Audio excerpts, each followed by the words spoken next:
Hello everybody, welcome back to Jordan Tremaine Book Reviews, and today I got a good one for you, one that got me thinking, some new thoughts and looking at things in new perspectives, so we're going to get into it. The book for today is called Outliers by Malcolm Gladwell. That's too close. That's better. So it should be obvious by now, but I like reading books, I like doing book reviews, and if you guys comment and ask me stuff or maybe suggest books, maybe I'll read those books and we can have a little conversation. So please comment, please like, please subscribe, please do all that jazz. It helps me get my videos out to other people and helps me connect with people and figure out good books to read so I could add to this bookshelf, which is almost full. And I have to get a new bookshelf soon. But, yeah, that's it. Anyways, on to the book review, which is about Outliers by Malcolm Gladwell. Man, this is a good one, and I really like books like this. I think Sapiens was a similar book in this style where it's kind of a textbook. It's telling you a lot of information that's statistically true or historically true or that really did happen, but it's in a story format. So it's telling you stories that give you realistic information, and then it overlays that with a commentary that's kind of the point of the book or the idea that it's trying to get you to learn. And not to spoil it, because I don't like spoiling things, Outliers is about success stories, people that were amazingly successful in their field or were not successful, and how a lot of times the broader society, most people, the general public, we look at successful stories and we say like, oh man, they tried really hard, they're genius, and we make up these like stories about them, about how they became successful. And even sometimes we read the biographies of these people and it's kind of this legend of this person like Bill Gates or I don't know, Jeff Bezos or something like that, where it seems like they just worked really hard and they were able to not sleep. I know I've seen all this stuff about Elon Musk about like, oh, if you're an entrepreneur, you just got to be born that way. Like to pay for tuition, I guess he turned his apartment in college into a nightclub, and they're like, oh, if you're an entrepreneur, you just got in your blood, you do it, and it's just part of the legend. But the book, Outliers, even though it doesn't talk about Jeff Bezos or Elon Musk, it does have this thing about Bill Gates though. The book Outliers looks more into the actual history of successful people or unsuccessful people and looks and sees if there's really anything that helps them get to that place. And often what this book is finding, or what Malcolm Gladwell is finding, is that there are a lot of circumstances that are unique to the people that on top of their hard work contribute to their success. And I like this book a lot, not only because it tells like history and gives statistics and has stories behind it, but it kind of demystifies this idea of success where, yes, it takes a lot of hard work. Yes, it takes like knowledge and talent and all that kind of stuff. But there's also other things like your family background. Like, were you born in a time that was good for that? So there's like, if you look at the richest people to ever exist on the planet, a lot of them were born during this era, like during the Industrial Revolution in the 1800s, I think, if I'm getting that number right. Because those were like the conditions to create Rockefellers. Like today, you can't really create a Rockefeller because like oil and stuff has already been, like the companies have already been made and stuff. Like you can create tech companies. I'm not saying you can't like go out and be successful, but like to do the stuff that happened during the Industrial Revolution takes those conditions. To be the first Microsoft out there, like that can never happen again. You had to be like in a time and a place and be interested in something and have available access to technology so you could practice and get good at it. And you have to have all these things line up on top of you working hard. So not to say that these people didn't work incredibly hard, but there's a lot of luck or there's a lot of circumstance involved with most success.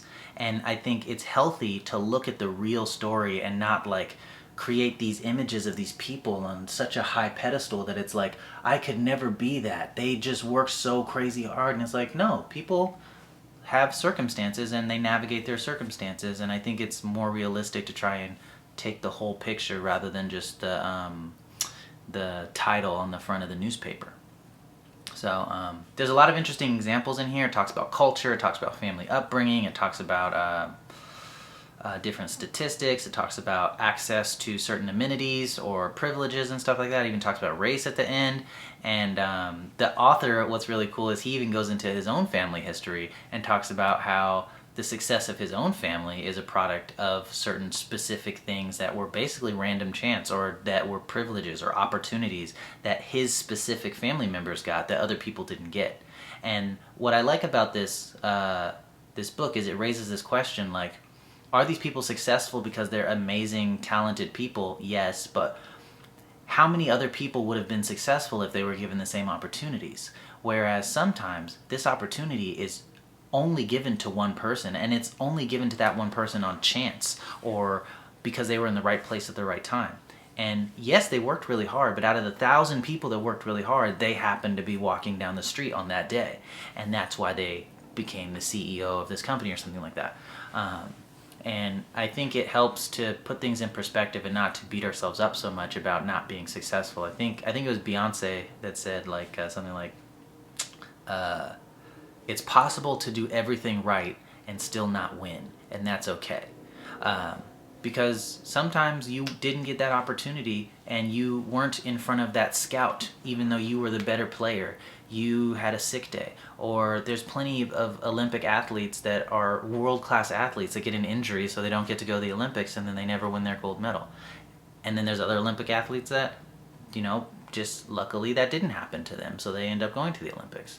But the book, I think, is really good for perspective. It's really enlightening and encouraging in terms of being able to discipline yourself and work hard. It really advocates for, on top of all these opportunities, these people worked really hard, and it goes into a lot of what they did to work really hard.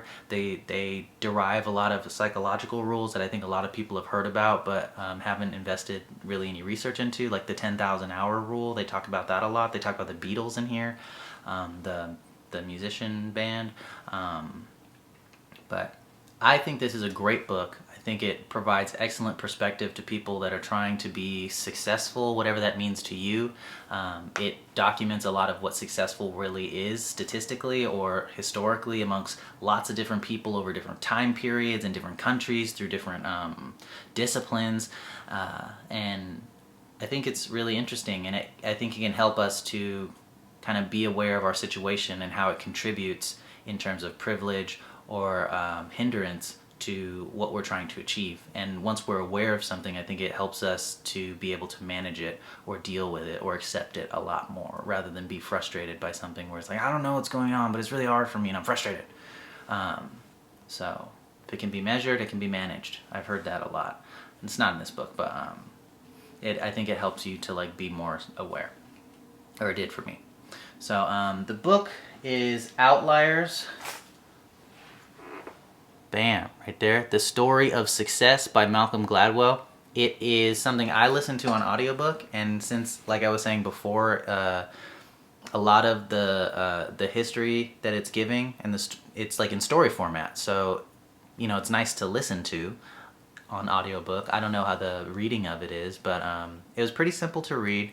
A little bit of statistics, so like they were talking about why certain people don't like learning math, and they were like throwing out numbers and stuff, but they weren't making you solve equations. It's just like they're sometimes using statistical information, and that got a little bit tedious, especially in the part where they were talking about airplanes, and they were talking about flight logs, and at this time this person said this, at this time this person said this, at this time this person said this. And I get that they're doing it to explain a point, but that was a little bit tedious to listen to. But other than that, this book was great. This book was excellent. I recommend it. Easy to listen to on audiobook, and something that I think is good perspective for people to have. So this has been Jordan Tremaine with another book review for y'all, talking about Outliers by Malcolm Gladwell. I hope you pick it up and read it. If you have, let me know what you think. If you got a success story or something like that, or some interesting links to push me to. Like, I love learning more, so let me know. But this has been another book review, and I'll see you guys later. Peace.